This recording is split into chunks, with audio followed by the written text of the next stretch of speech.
मैं भगवान हिरण्यकशिपु हूँ, मैं नहीं मर सकता। क्यों नहीं मर सकता दुष्ट?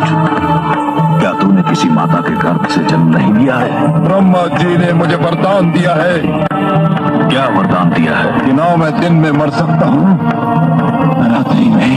तो देख दुष्ट, इस समय न दिन है ना रात्रि, ये संध्या काल की बेला है।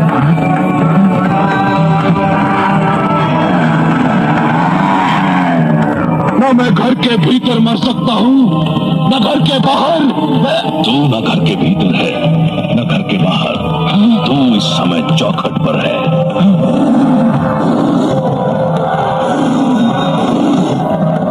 मुझे कहा था कि ना मैं धरती पर मर सकता हूँ, आकाश में ब्रह्मा ने सत्य कहा था। देख तू इस समय ना धरती पर है ना आकाश में, तू धरती और आकाश के मध्य में गोद में है। और क्या कहा था भाग्य विधाता ने? उन्होंने कहा था कि ना मुझे पशु मार सकता है न मानव। मुझे ना कोई पशु मानेगा ना मानव। मैं आधा नर और आधा सिंह, मेरा नाम नरसिंह है। और क्या कहा था? उन्होंने कहा था कि मेरी मृत्यु अस्त्र संभव है। अस्त्र संभव। मेरे हाथों में ना कोई अस्त्र है ना शस्त्र। मैं अपने नखों से तेरा पुत्र चीर कर तेरा वध करने जा रहा हूँ। अरे बचाओ, अरे बचाओ, तेरा अंत निकट आ चुका है मूर्ख। तू बच जाता तो एक ऐसी परंपरा का जन्म होता जो समस्त सृष्टि के लिए अनर्थकारी सिद्ध होती। पिता जन्मदाता है, यदि वही अपने पुत्र का वध करने लग जाए तो सृष्टि का क्या होगा?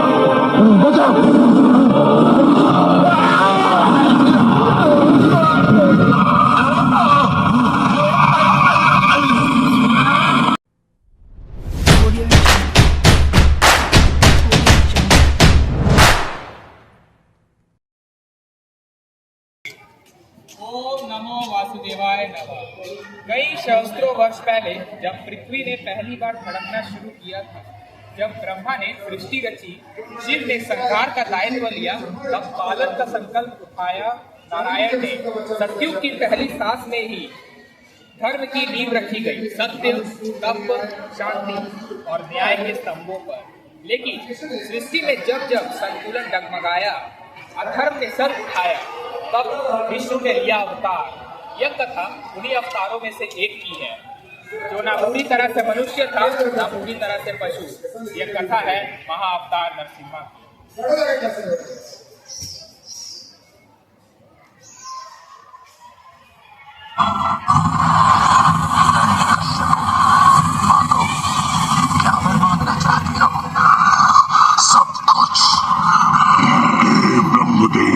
मुझे वरदान दीजिए कि आपकी रचना से जन्मे इस सृष्टि के किसी भी जीव से मेरा वध ना हो, न मैं दिन में मरूं और न रात में। मेरी मृत्यु न घर के भीतर हो और न घर के बाहर, न अस्त्र से न शस्त्र से, न सजीव से न निर्जीव से। ये नहीं हो सकता,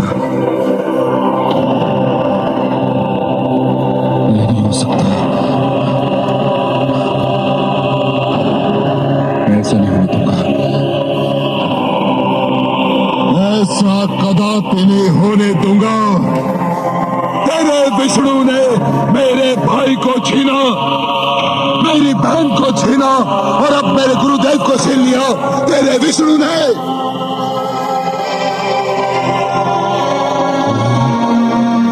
अब तक केवल इसलिए बचता रहा क्योंकि मैंने तेरे वध का कार्यभार दूसरों को सौंपा।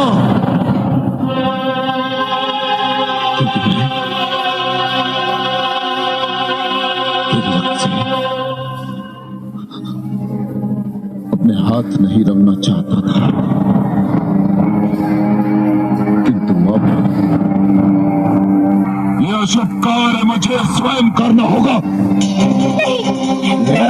स्वामी छोड़ दीजिए मेरे पुत्र को। हट जाइए, नहीं स्वामी, हट जाइए।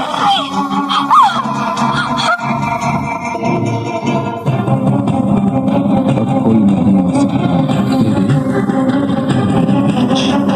अब ये ये संसार देखेगा कि एक पिता अपने पुत्र का वध कैसे करता है।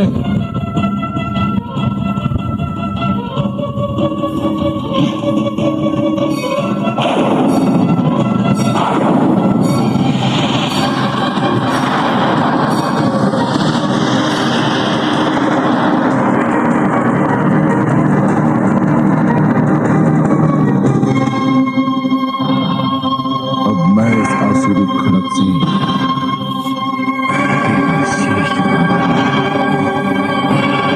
सारे संसार में घुमाया जाएगा तेरा शीश, बाकी संसार में जो भी विष्णु भक्त बचा है तेरा कटा हुआ शीश देखकर विष्णु का नाम भूल जाएगा।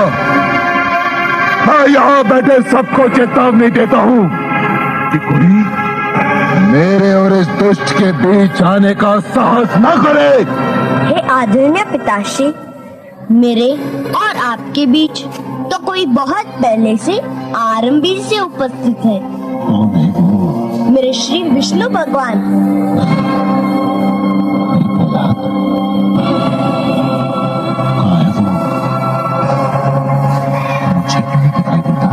आप अपने मन से झूठा अहंकार हटा दीजिए, वे आपको भी दिखाई दे जाएंगे।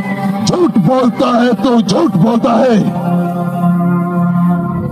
तेरे विष्णु में इतना साहस नहीं कि वो मेरे भगवान हिरण्यकशिपु के समीप आ सके।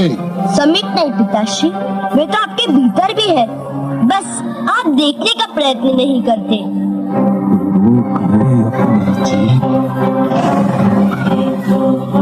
अन्यथा सबसे पहले मैं तेरी जीभ काट कर फेंक दूंगा, जिस पर तू बार बार मेरे भ्राता श्री और बहन के हत्यारे का नाम ले रहा है। आप जीभ काट देंगे तो मैं मन ही मन उनका नाम लूंगा। मेरे विष्णु के लिए स्मरण ही पर्याप्त है। बेहर मन में है, कण कण में है।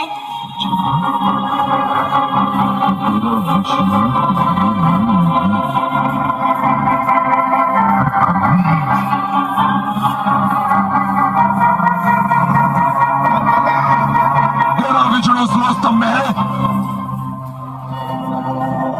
हाँ पिताश्री, मेरा विष्णु इस लोह स्तंभ में भी है। सैनिकों, इस लोह स्तंभ को अग्नि से तपाओ, इसे अंगारे की भांति लाल बनाओ।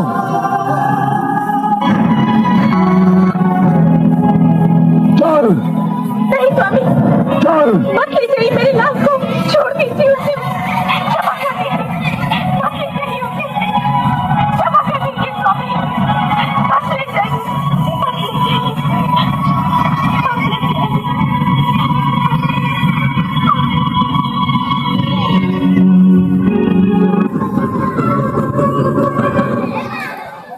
हाँ पुत्र, क्या कहा था तुमने?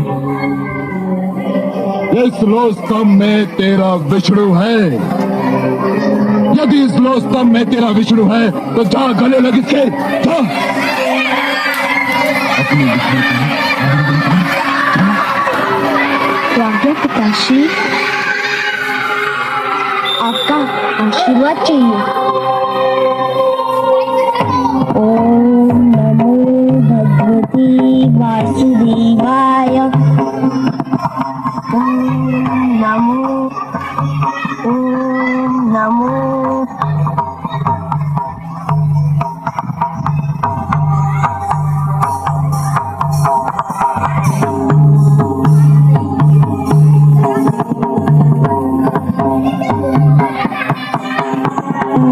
नमो भगवती वासुदेवाय।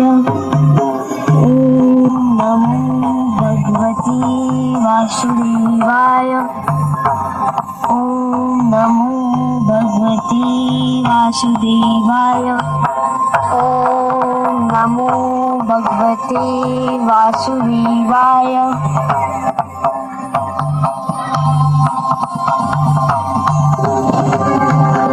मैं अपने विष्णु के गले लग गया पिताश्री। धूर्त कपटी, अवश्य तेरे पास मायावी शक्तियां हैं जिसकी सहायता से तूने इस लोह स्तंभ को ठंडा कर दिया।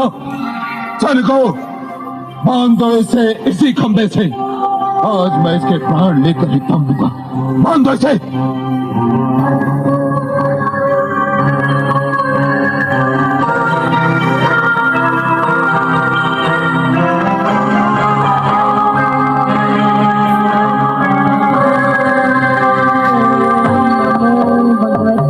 वासुदेवाय ओम नमो भगवते वासुदेवाय ओम नमो भगवते वासुदेवाय ओम नमो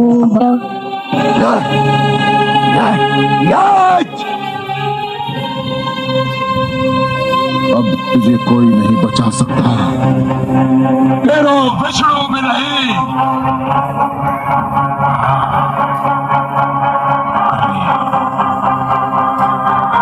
कर ले अपने विष्णु का मन भर के स्मरण कर ले। यदि तेरे कथनानुसार इस स्तन में विष्णु है तो वो बाहर निकलकर तुझे दर्शन दे और तेरे वध का दृश्य भी देखे।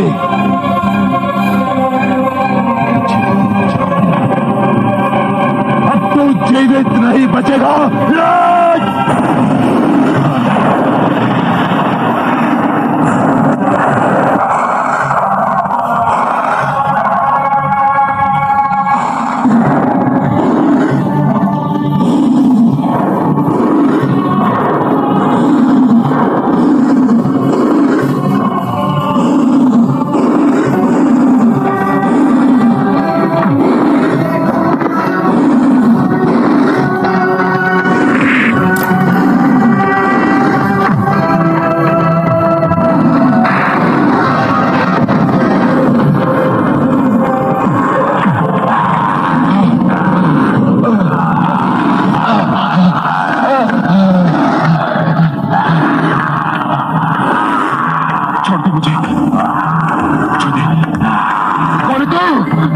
मैं तेरी मृत्यु हूं धूर्त, तेरा काल।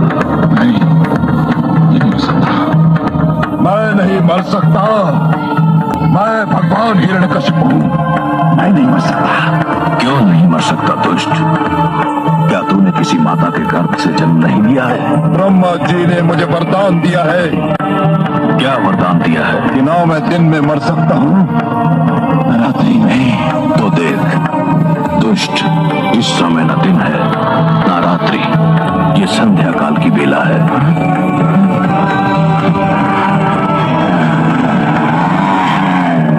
न मैं घर के भीतर मर सकता हूं न घर के बाहर। तू न घर के भीतर है न घर के बाहर, तू इस समय चौखट पर है।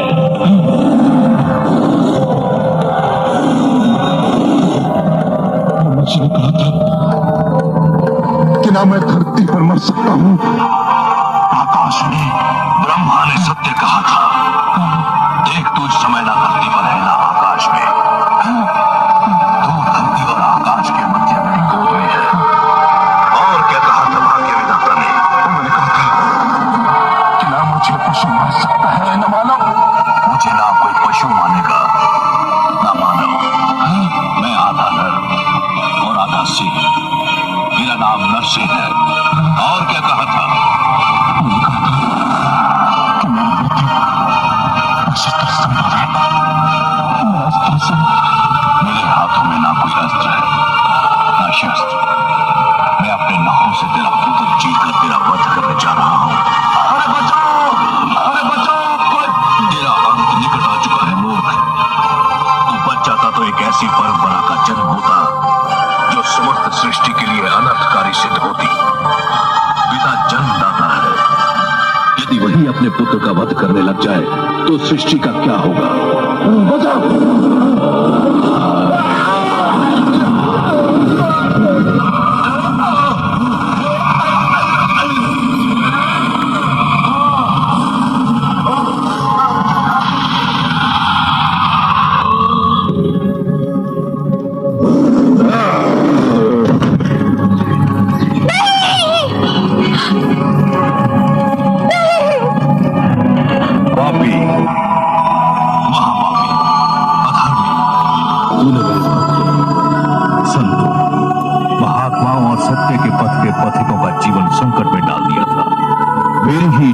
प्रहलाद जैसे भक्त का जन्म असुरकुल में हुआ, ताकि तेरे अभिमान को तेरा ही रक्त ललकारे और संसार को ये ज्ञान भी हो कि असुरों में भी महापुरुषों का जन्म संभव है।